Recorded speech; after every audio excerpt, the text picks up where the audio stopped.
تو ایک democratic country میں آپ کو گورنمنٹ بنانی پڑتی ہے. اگر ووٹ آپ ڈالیں بھی نہیں تو گورنمنٹ تو بن جائے گی. تو ہمارے ووٹ نہ ڈالنے سے گورنمنٹ بننے میں کوئی پرابلم نہیں ہوتی ہے, لیکن تکلیف ہم کو بعد میں ہو جاتا ہے.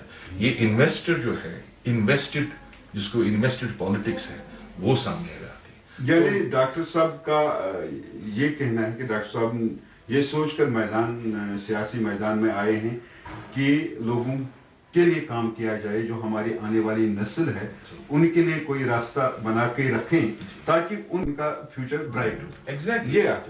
اچھا ڈاکٹر صاحب, سوال یہ بنتا ہے کہ یہ پارلیمنٹ الیکشن ہے, دوڑ دو بہت زیادہ کرنی ہے, بہت سارے ووٹ ہیں, ان کو گین کرنا ہے. کتنی محنت اور کب سے آپ اس میں ہیں اور کتنے لوگوں سے ملے ہیں؟ کیونکہ الیکشن میں مقابلہ بھی ہے, جو دوسرے پولیٹیکل پارٹیز ہے جو 30 سال سے یہاں پہ 40 سالوں سے حکومت کر رہے ہیں, کچھ نئی پارٹیز بھی ہیں, تو اس میں آپ نے کتنی محنت کی, آپ اپنے آپ کو کہاں پاتے ہیں جب آپ آج الیکشن لڑتے ہیں؟ دیکھیے, جو یہ گروپ جس کو ہم یونائٹڈ فرنٹ کے نام سے پکارتے ہیں, یہ گروپ کی تشکیل ایکچولی 2018 میں ہوئی. 2018 میں. وہ اس وقت بھی میں نے یہ پرپوز کیا, جو اپنی فرینڈ سرکل ہے, پڑھے لکھے لوگ ہیں, ایجوکیٹڈ کلاس ہے, کہ میں نے کہا دیکھیے ہم چپ کر کے بیٹھے ہیں اور جن کو حکومت کرنی ہے وہ ہم کو حکومت کرتے ہیں, ہم کچھ نہیں کر سکتے. ہمارے بچوں کا, ہمارے نوجوانوں کا جو فیوچر ہے وہ برباد ہونے میں ٹائم نہیں لگتا ہے. ایک وقت ایسا آئے گا 10 سال کے بعد, 20 سال کے بعد, ہم بہت پچھتائیں گے, اور جو تاریخ ہے وہ ہم کو اس کہوٹ پر چڑھا دے گی اور پوچھے گی کہ بھائی تم لوگوں نے اپنے ٹائم میں, اگر آپ پڑھے لکھے تھے, تم لوگوں نے کیا کیا اس قوم کے لیے, اپنی قوم کے لیے, آگے والی پیدائش کے لیے آپ لوگوں نے کیا کیا. تو الحمدللہ اس وقت یہ ہو گیا کہ کافی ولولہ پیدا ہو گیا, تو سب لوگ جڑنے لگے, کافی ہماری بڑی جماعت بن گئی. لیکن پھر جب ایبروگیشن ہو گیا, اس کے بعد کووڈ ہو گیا, تو اس میں جو انتھوزیازم تھا وہ کم ہو گیا, سلو ہو گیا. پھر 2021 سے ہم نے پھر سے تھوڑا اس کو ریوائیو کرنا شروع کر دیا. میٹنگز ہو رہی تھی. ہمارے ساتھ ہمیشہ نا انصافی, جرنلزم کو الگ چھوڑ کے میں ایک ووٹر بھی ہوں اور یہاں کا باشندہ بھی ہوں, تو ہمارے ساتھ نا انصافی ہوئی ہے اشرف صاحب. تو کیسے آپ دیکھتے ہیں کہ کس طرح کے لوگ آپ کے ساتھ جڑ رہے ہیں؟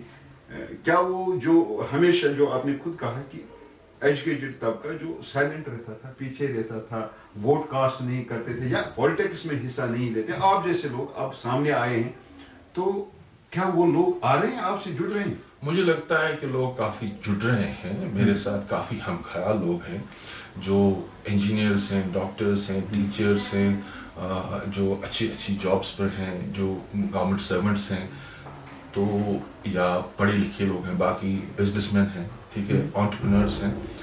وہ جب ان کے ساتھ بات ہوتی ہے وہ کافی لگتے ہیں, کافی متاثر ہی نہیں بلکہ کافی ایک دم انتھوزیاسٹک مجھے لگتے ہیں, کہ وہ بول رہے ہیں کہ یہ بہت ہی اچھا سٹیپ ہے, یہ آپ نے بہت ہی اچھا, جس کو بولتے ہیں نا, افتتاح بہت ہی اچھی کی ہے, آپ نے بہت ہی اچھا آغاز کیا ہے, تو ہم اس کے ساتھ ہیں. ہم چاہتے ہیں کہ ایسے اچھے لوگ سامنے آ جائیں جو ہماری ایسپریشنز کا خیال رکھیں, ہماری بات کا خیال رکھیں, اور ہمارے لیے, ہمارے فیوچر کے لیے, ہمارے پریزنٹ کے لیے وہ بات کرے, اور طریقے سے بات کرے, طریقے سے اب ہمارے کیس کو پلیڈ کرے, جس طرح بھی جو بھی. دیکھیں میں آپ کو کیا بتاتا ہوں, ہماری ایک فیڈرل کنٹری ہے, یہاں پر سینٹرل گورنمنٹ کا پاور ہے, یہ وہ ہے, تو اس میں ہم کو as a federal country, federation of جو یونین آف اسٹیٹس ہے, اس میں اسٹیٹ کے کچھ پاورز ہوتے ہیں اور یونین گورنمنٹ کے کچھ پاورز ہوتے ہیں, ٹھیک ہے. جب اسٹیٹ, کوئی بھی اسٹیٹ یونین گورنمنٹ کے ساتھ اچھی طرح سے اپنے کیس کو پلیڈ کرتی ہے, اپنے کیس کو رکھتی ہے, ٹھیک ہے, تو اس اسٹیٹ کے لیے فنڈس بھی اچھے آتے ہیں, اس اسٹیٹ کے لیے اسکیمز بھی چلتی رہتی ہیں, اور کرپشن کا بھی اس میں ہینڈل کرنے میں آسانی ہوتی ہے. دیکھیے ٹکراؤ کی جو پالیٹکس ہے, جو ٹکراؤ کی پالیٹکس جو ابھی تک ہماری چل رہی ہے پوری 70 سال سے, سینٹر کے ساتھ ٹکراؤ لینا, لوگوں کو بھڑکانا, ایسے بولنا کہ ہم یہ کریں گے جی, وہ کریں, وہ ہمارے خلاف ہے, وہ ہماری دشمن ہے, تھی کانگریس تو وہ ہماری دشمن تھی, ہے بی جے پی تو ہماری دشمن ہے, اس سے تو کوئی مسئلہ حل ہونے والا نہیں ہے. دیکھیے الٹیمیٹلی کیا ہوتا ہے کہ آپ کو سینٹرل گورنمنٹ کے ساتھ کام کرنا پڑتا ہے. اسٹیٹ تک کتنے بھی چیف منسٹر تو چیف منسٹر ہی ہے. اور ہمارا جو پالیسی ہے ہم بول رہے ہیں کہ ہم کانفرنٹیشنل اپروچ نہیں کریں گے. جس طرح لنکن نے ایک بار کہا تھا, اس کو جب مینڈیٹ ملا تو الیکشن اس نے جیت لیا. اس کی جو آرچ رائیولز تھی, 4 لوگ تھے, اس میں ہینری اسٹینٹن بھی تھا, تو اس کے سپورٹرز نے اس کو بولا کہ بھائی ٹھیک ہے آپ تو پریزیڈنٹ بن گئی, لیکن آپ نے ان کو کیبنٹ میں لے لیا, ان 4 کو, وہ تو آپ کے اینیمیز ہیں, they are bad for you. تو لنکن نے جواب دیا yes they are bad for me but they are good for the country. یہ اپروچ اگر ہماری سیاست میں رہے گا, ٹھیک ہے, جو ہماری پارٹی کا, ہماری گروپ کا جو یہ اپروچ ہے, اور میرا خاص کا یہی سوچنا ہے کہ اگر ہمارا, دیکھو آئیڈیالوجی تو ڈفر کرتی ہے, لیکن جو کامن چیز ہے, کامن چیز کو پانے کے لیے ہم ہمیشہ ایک کنفرنٹیشنل اپروچ کی جگہ ایک ریکنسیلیٹری اپروچ کر سکتے ہیں. اس سے ہمارے بہت سارے مسائل حل ہو سکتے ہیں. یوتھ کے مسائل دیکھیے, انرجی کا مسئلہ ہے, اکنامکس کا مسئلہ ہے, اقتصادیت جس کو معاشرے کا مسئلہ ہے, ڈرگ ٹریفکنگ اس وقت ہو رہی ہے. کوئی اس کے بارے میں پارلیمنٹ میں, کبھی کسی پارلیمنٹ ممبر نے اس کے بارے میں کوئی بحث نہیں چھوڑی, کچھ کوئی بل نہیں لائی, کوئی پرائیویٹ بل نہیں لائی, کچھ نہیں, کوئی کوشچن بھی نہیں پوچھا گیا.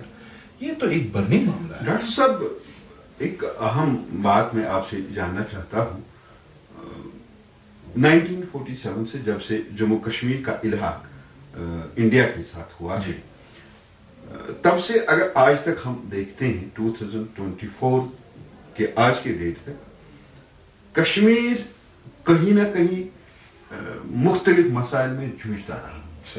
جہاں پہ ہم نے ڈیولپمنٹ کرنی تھی وہاں پہ ڈیولپمنٹ نہیں ہوئی, جہاں پہ ہم نے ایجوکیشن سیکٹر پہ کام کرنا تھا نہیں ہوا, جہاں ہم نے روڈز, بلڈنگز یا نئے نئے سکیمز یا بیٹر ایجوکیشن کے لیے کام کرنا تھا نہیں ہو رہا ہے. آپ نے نچوڑ, کیونکہ آپ ایک آتھر ہیں, آپ رائٹر بھی ہیں, آپ کو بہت یہ جو رائٹر ہوتا ہے اس کی بہت نظر ہوتی ہے, اس کی نظر بہت دور تک ہوتی ہے. تو کیا وجہ رہی ہے, بنیادی کیا وجہ ہے ہمارے جموں کشمیر میں, کون سی بڑی پرابلم ایسی ہے کہ ہم نکل نہیں پا رہے ہیں وہاں پہ کہ جہاں ہمیں آج ہونا چاہے نہیں ہو رہے ہیں. کیونکہ اتنی بڑی خوبصورت یہاں پہ ہمارا, اگر ہم نام لیتے ہیں سوئٹزرلینڈ کا, حالانکہ ہمارا ہر ایک گلی, ہمارا ہر ایک کچھ ایک سوئٹزرلینڈ ہے, لیکن ڈیولپ نہیں ہوا ہے. تو کون سی بڑی پرابلم ہے اس میں؟ 2 ریزن ہے. ہسٹوریکل ریزن سب سے پہلا ہے. اگر آپ تھوڑا سا تاریخ میں جائیں گے تو آپ کو ملے گا, دیکھنے کو ملے گا 1370 میں جب بادشاہ بن گئے. اس کے بعد بادشاہ تو ویسے کشمیری نہیں تھا, وہ بھی تو باہر کا ہی تھا, تو لیکن چلو ہم اس کو کشمیری بادشاہ کے حساب سے گن لیتے ہیں. جب بادشاہ کی موت ہوئی اس کے بعد یہاں پر افراتفری اسٹارٹ ہو گئی. تو الٹیمیٹلی 1585 تک افراتفری, 100 سال افراتفری رہ گئی. اس کے بعد جب یوسف شاہی چک یہاں پر گورنمنٹ کر رہے تھے, مطلب یہاں کے تھے, تو جب اس کو اکبر نے, مغلوں نے اس کو زیر کیا, تو اس کے بعد سے یہاں مغل آئے, انہوں نے ایک دم زبردست یہاں پر طوفان مچایا. اس کے بعد پٹھانوں نے یہاں پر سب کچھ ملیا میٹ کیا. اس کے بعد سکھ آئے, پنجابی آئے, انہوں نے بھی اپنا کر دیا. تو اس کے بعد مہاراجہ ہری سنگھ کی حکومت تھی. تو 400 سال تک ہم لوگ پسے گئے, ٹھیک ہے. تو 1947 میں جب آزادی ہو گئی, تو اس وقت جب الحاق ہو گیا, اس وقت بھی لوگوں کا جو یہ تھا نا, ایکسپیکٹیشنز ایسی تھی کہ کچھ انسرٹنٹی تھی, غریبی بہت تھی, انسرٹنٹی تھی, لوگوں کے پاس کھانے کا کچھ نہیں تھا, کافی پولیٹیکل انسرٹنٹی تھی, اکنامک انسرٹنٹی تھی, ایجوکیشن تو انسرٹنٹی تھی ہی تھی. تو ان حالات میں جب 370 امپلیمنٹیشن ہو گیا, وہ 370 کی امپلیمنٹیشن جو تھی وہ میرے حساب سے ایک بہت بڑی ہسٹورک بلنڈر تھی. کیونکہ 370 امپلیمنٹ کرنا, یہاں پر اسٹیٹ مل گئی, اسٹیٹ کا نام دے دیا, لیکن 370 جب اس پر لگ گیا, اس کا مطلب ہے یہ کبھی اسٹیٹ, ایک فل فلیج اسٹیٹ کبھی ہماری اسٹیٹ نہیں ہے. 370 سے ہم کو بتایا گیا ہے کہ 370 ایک اسپیشل اسٹیٹس ہے جموں اینڈ کشمیر کے لیے. لیکن اگر آپ عبارت دیکھو گے اس 370 کی، اس میں بالکل اگر آپ تھوڑا سا پڑھو گے اس کو غور سے تو اس میں کہیں ایسا نہیں ہے، انکلنگ نہیں ہے کہ یہ اسپیشل اسٹیٹس ہے جموں اینڈ کشمیر کے لوگوں کے لیے. یہ بیسیکلی ایک اسپیشل اسٹیٹس تھا گورنمنٹ آف انڈیا کے لیے، تاکہ گورنمنٹ آف انڈیا کو جب بھی کوئی چیز یہاں پر امپلیمنٹ کرنی ہو وہ ڈائریکٹلی تھرو ایگزیکٹو آرڈر یہاں پر امپلیمنٹ کرے، اس کو پارلیمنٹ میں بل لانے کی ضرورت نہ پڑے. اب پارلیمنٹ میں کوئی بل لانے کے لیے آپ کو 2/3 میجورٹی منیمم ہونی چاہیے، ٹھیک ہے. ہو سکتا ہے کبھی آپ کے پاس 2/3 میجورٹی نہ ہو تو آپ بل نہیں لا سکتے. مثال کے طور پر میں آپ کو بولتا ہوں کہ فرض اگر آپ کو گورنرس رول کسی اسٹیٹ میں لگانا ہو، ٹھیک ہے، تو آپ 6 مہینے سے زیادہ نہیں لگا سکتے. اس کے بعد آپ کو پارلیمنٹ میں بل رکھنی ہے، 2/3 میجورٹی میں پاس ہونی چاہیے وہ بل، پھر راجیہ سبھا میں اس کو آتھینٹیکیشن ہو جائے گا. اس کے بعد آپ امپلیمنٹ ایکسٹینڈ کر سکتے ہیں 3 مہینے کے 6 منتھس کے بعد. لیکن کشمیر کے معاملے میں 6 سال تک 7 سال تک گورنرس رول چلتا گیا. وہ کیسے چلتا گیا؟ پریزیڈنٹ آرڈر نکلتا ہے، ایکسٹینڈ کرتا ہے، کیونکہ 370 نے پریزیڈنٹ کو پورے آرڈرز دیے ہیں. یہ جو ہماری یہاں پہ جو پولیٹیکل پارٹیز ہیں، اس کو میں ختم کروں تو اس وجہ سے یہاں پر کیا رہا کہ جو بھی یہاں پر آپ نے سلیکٹ کیا، الیکٹ کیا، ہاں، اس کا کوئی بھروسہ نہیں تھا کہ وہ گورنمنٹ میں ٹکا رہے، اس کو کبھی بھی ہٹا سکتے. جیسے ہوا ہے، شیخ اللہ کو ہٹایا گیا، اس کے بعد بخشی کو لایا، بخشی کو ہٹایا گیا، اس کے بعد سعدی کو لایا، سعدی کو ہٹایا گیا، اس کے بعد میر قاسم کو لایا، میر قاسم کو ہٹا دیا کیونکہ شیخ اللہ کو واپس لانا تھا. شیخ صاحب کو واپس لایا، اس کے بعد فاروق صاحب آئے، فاروق صاحب کو ہٹا دیا. پھر غلام احمد شاہ آ گئے، لوگوں نے پیسہ لے لیا، اس میں وہ بڑے بڑے لیڈر ہیں ہمارے، ابھی حال حیات ہیں وہ. اچھا، اس کے بعد پھر سے ہو گیا، پھر فاروق عبداللہ پھر سے آ گئی تو پھر سے اس کو ہٹا دیا، گورنر رول لگا دیا. تو ایسا یہ 370 کا سارا ہے، ٹھیک ہے. لیکن اس وجہ سے جب آپ کے پاس پولیٹیکل سٹیبلٹی نہیں ہے آپ کے اسٹیٹ میں تو آپ ڈیولپمنٹ نہیں کر سکتے. گریٹ.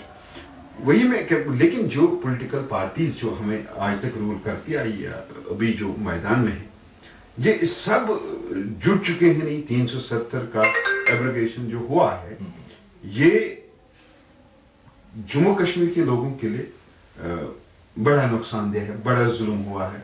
اس طرح کے سلوگن نظر آتے ہیں. اور آج جو اگر ہم دیکھیں گے، آج جو الیکشن جو ان کا اوور آل تمام پولیٹیکل پارٹیز کا ہے، میں اسی مدعے پہ بات کرتے ہیں کہ ہم اس کو واپس لائیں گے. 370 کو وہ واپس آتا ہے نہیں آتا، وہ سارے لوگ جانتے ہیں کہ کیسے آئے گا یا نہیں آئے گا. وہ تو ہم سپریم کورٹ سے بھی ہار گئے ہیں. تو آپ کہتے ہیں کہ 370 ہمارے لیے ٹھیک نہیں تھا، ہمیں کبھی نہیں تھا. ہاں، تو وہ کہتے ہیں یہ ہمارے لیے ٹھیک ہے. کیا یہ پولیٹیشین کے لیے ٹھیک تھا؟ یہ ہمیشہ پولیٹیشین کے لیے، آپ کی بات سے یہ ہمیشہ پولیٹیشین کے لیے ٹھیک تھا. کیونکہ اگر آپ if you are in the good books of the centre, ٹھیک ہے، تو آپ کی کرسی سلامت ہے. یہ 370 کا یہ ہے. اچھا، 370 کا بیکاز آف 370، ٹھیک ہے.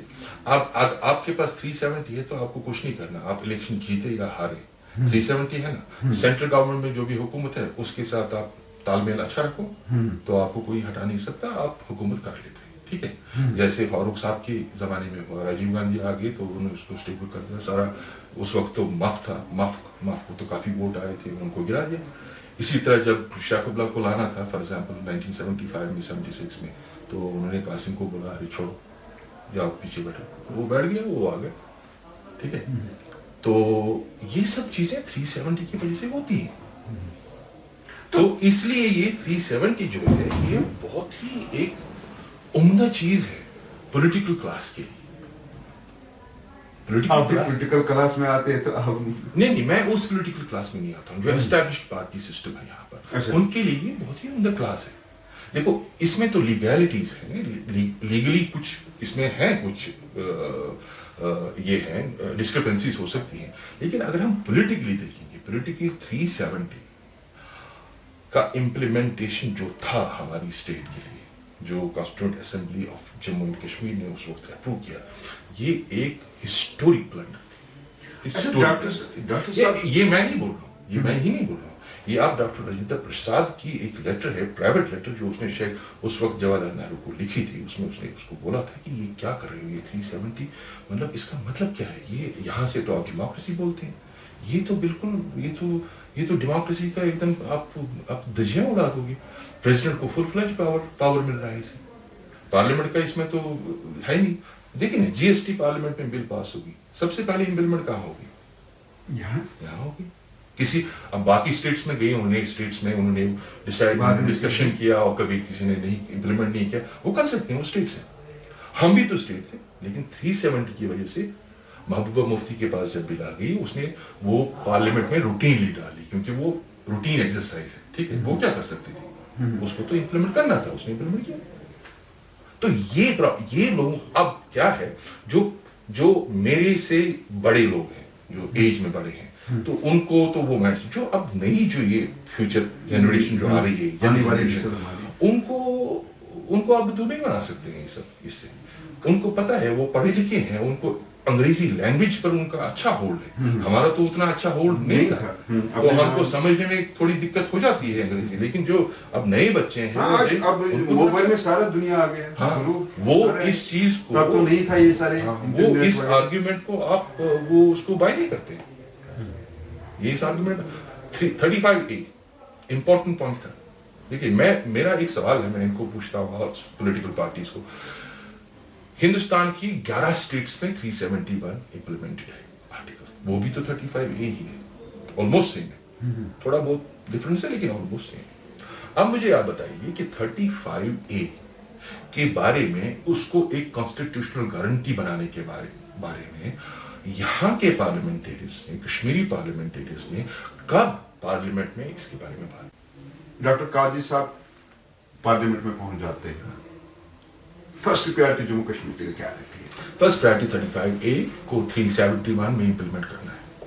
اس کے لیے میری جو دی جان رہے گی 371 امپلیمنٹ ہونا چاہیے جموں کشمیر میں, سب سے پہلی بات ہے 371. دوسری بات, اگر آپ پورے انڈیا میں دیکھیں گے, بچے آؤٹ سائڈ جاتے ہیں, جو ویسٹرن یونیورسٹیز ہیں, یورپ میں جاتے ہیں, یو ایس میں جاتے ہیں, آسٹریلیا میں جاتے ہیں, اسکالرشپ بیسس پر جاتے ہیں. لیکن اگر آپ کشمیر کو دیکھیں گے, کشمیر میں کتنے بچے ایک سال میں جاتے ہیں باہر. جو کوئی جاتا ہے وہ ڈونیشن دے کے بنگلہ دیش ادھر جاتا ہے.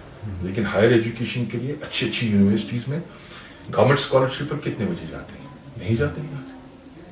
تو میری یہ کوشش رہے گی کہ ہر سال کم از کم اگر 50 نہیں, 40 نہیں, 30 نہیں, 20 بچے گورنمنٹ اسکالرشپ پر کشمیر سے آسٹریلیا, یو کے, فرانس, جرمنی, یو ایس کی اچھی یونیورسٹیز میں ان کا اسکالرشپ کے لیے مل جائے. دیکھیے اگر 10 ہی بچے ہمارے جاتے ہیں, 5 سال میں 50 بچے ادھر سے آئیں گے. یہ 50 لیڈر ہم نے کریٹ کیے.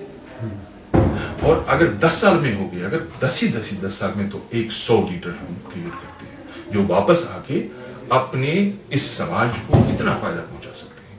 ادھر سے چیزیں ادھر سے سیکھیں گے, ایجوکیشنلی وہ کیا بولتے ہوں گے, وہ اکوپڈ ہوں گے. اور یہاں پر تھینک یو ڈاکٹر اشرف صاحب, آپ نے پی نیوز کو وقت دیا ہے, اس کے لیے بہت بہت شکریہ آپ کا. ناظرین, یہ تھے ڈاکٹر محمد اشرف قاضی صاحب, جو حلقہ 2 سری نگر لوک سبھا کے لیے الیکشن لڑ رہے ہیں. ناظرین, اگلے پروگرام میں کسی ایک اور اہم شخصیت سے آپ کو پھر ملائیں گے. تب تک کے لیے خدا حافظ.